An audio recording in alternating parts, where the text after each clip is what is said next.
Hello, welcome to a really wet, dark, windy Gloucestershire here, and it's Rich with another fast and fun video. In this week's video I'm taking a look at what I do when I come to store one of my cars.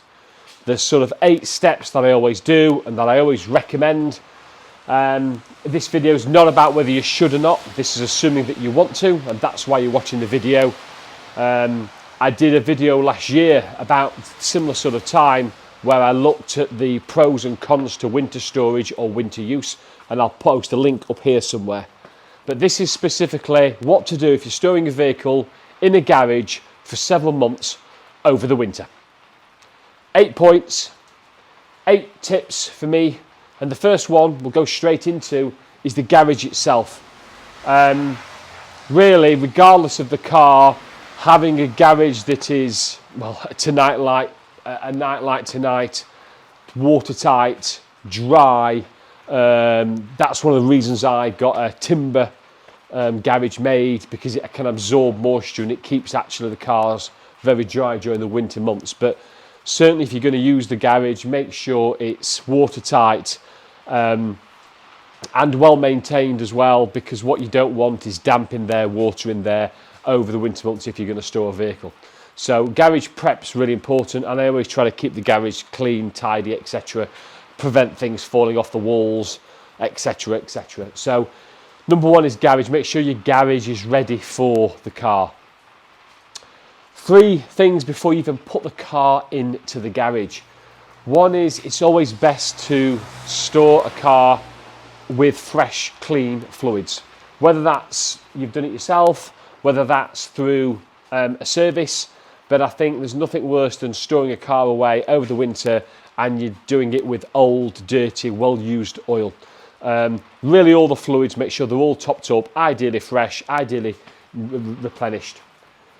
Second is, make sure the car has full fuel.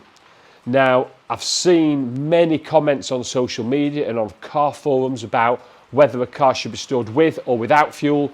It should absolutely be stored with full fuel, regardless to the fact that fuel goes off with time.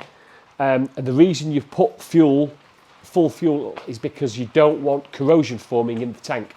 So if you've left your fuel tank low or only partially full, then there's a risk that corrosion can form in your fuel tank. So always fill your car up ahead of storage.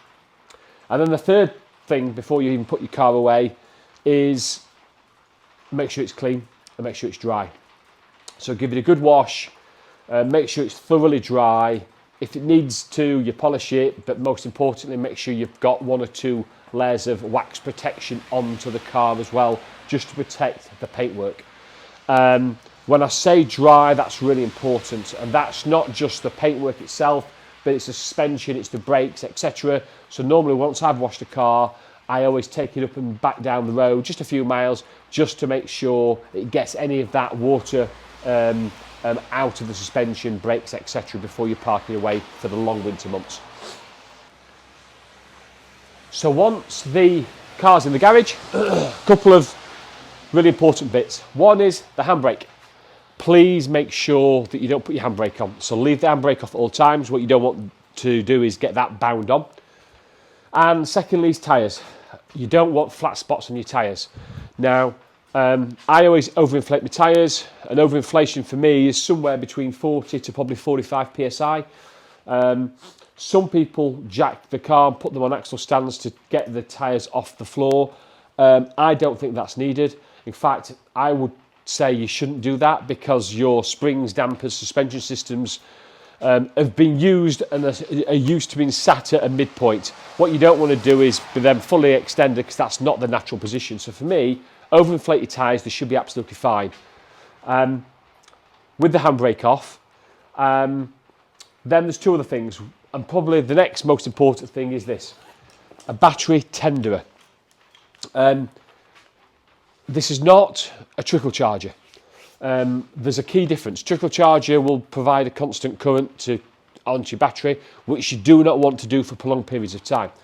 A tenderer will monitor the battery condition, and if the battery's all good, that doesn't do anything. It just sits there dormant, monitoring.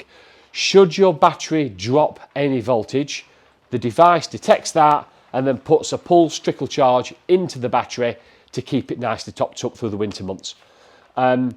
These are invaluable for myself.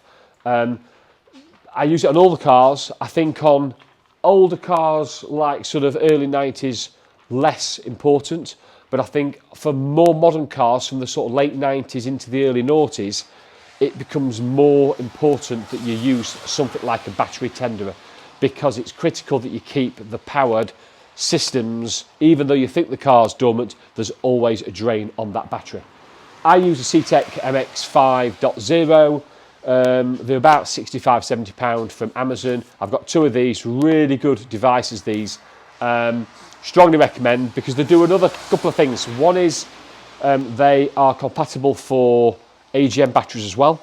So some stop, start functionality of more modern cars use AGM batteries. This is compatible with those. It's also compatible with motorbike batteries as well. And also there's a reconditioning mode on the device as well. So really clever device. And for winter storage, it compensates for temperature as well. So it can modulate what power or current gets put into your battery when it needs to be topped up. And the device, because it's planned to be connected to your battery, whether in the under the bonnet or in the boot or wherever your battery is, the device, these cables are fine to get for the bonnets to be shut on them with them fully connected. So strongly recommend the CTEC, really good device. And then the final thing, once you've got your tyres inflated, handbrake off, trickle charger, battery tenderer on, is car covers. Now some people don't use car covers, internal car covers, some do. I get very individual choice. If you don't, most garages have an incredible amount of dust that you don't really notice, but after a couple of weeks when you come in, you'll see a film of dust. Certainly garages like mine, we've got open rafters, etc. I get a lot of dust in here, so I quite often use internal covers. Nothing special. This, I use a Cosmos, £30–40 on Amazon. They are really soft material, elasticated bottoms. They come in three or four different sizes, I think. Really versatile and absolutely great things to use. Yes, you can't see the car, but again, it's always nice when come the spring, you pull it away and it's really nice and clean and gleaming. And then I'll finish off with some do's and don'ts. One thing I always do is, if you've got space in front or behind your car, it's always a good idea to every probably few weeks or maybe a month or so, just get the car and just slowly move the car. And that again prevents flat spotting on the tyres. Even if it's only a couple of feet, that's all you need. And I'll do that sort of once every few weeks or once a month while it's in storage. What not to do or don't is start the car, leave it idling for 5 minutes and then switch it off. That's probably the worst thing you can do. My view is you leave your car off for several months is absolutely fine. If you do start your car for whatever reason, just make sure that you get it up to full operating temperature and you run it for at least half an hour. And full operating temperature is not when your coolant's got to the operating temperature, because your oil, etc. will take much longer. So you really need to get everything up to operating temperature. That normally involves a drive.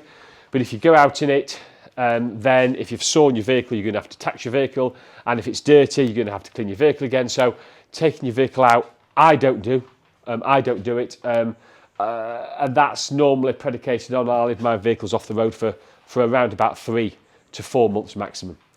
If I was potentially leaving it for longer than that, then I sort of get the point of perhaps using it to prevent seals drying out, etc.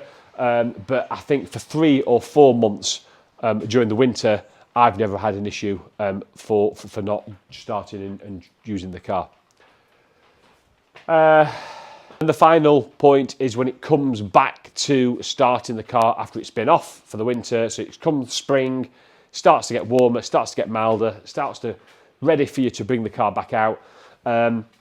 Always aware of doing a dry start on an engine, and that's just the first few seconds until the oil pressure has built enough.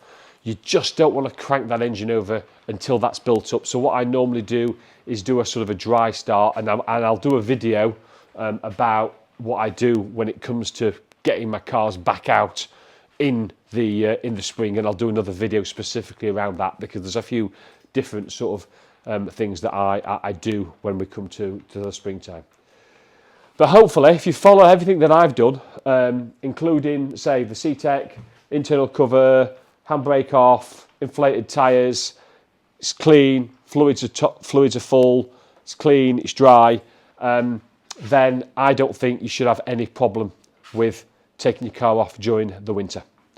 Bit of an informative video. This is my view, this is what I do. Interested on people's comments, whether they do more things, less things, or different things, then please comment below, and I hope you enjoyed the video. If you did, as always, thumbs up please, please subscribe, and stay tuned, because there'll be another video coming up very, very soon.